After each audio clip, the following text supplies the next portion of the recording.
Ticket दरवाढीच्या विरोधात आज ठिकठिकाणी आंदोलन केलं जाणार आहे। लातूर, छत्रपती संभाजीनगर, नांदेड शहरातील बस स्थानकामध्ये आंदोलन केलं जाईल।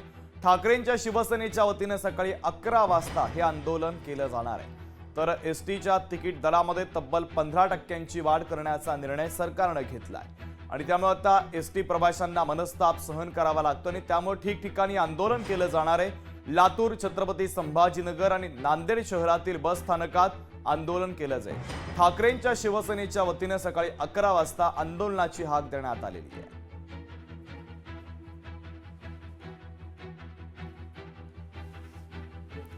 तर महत्त्वाची बातमी आंदोलनाच्या संदर्भातली आपण पाहतोय। सकाळी 11 वाजता या आंदोलनाला सुरुवात होणार आहे। एसटी दरवाढीच्या विरोधात आज ठिकठिकाणी आंदोलन केलं जाईल। छत्रपती संभाजीनगर, नांदेड आणि यासोबतच लातूरमध्ये देखील बस स्थानकामध्ये आंदोलन केलं जाणार आहे।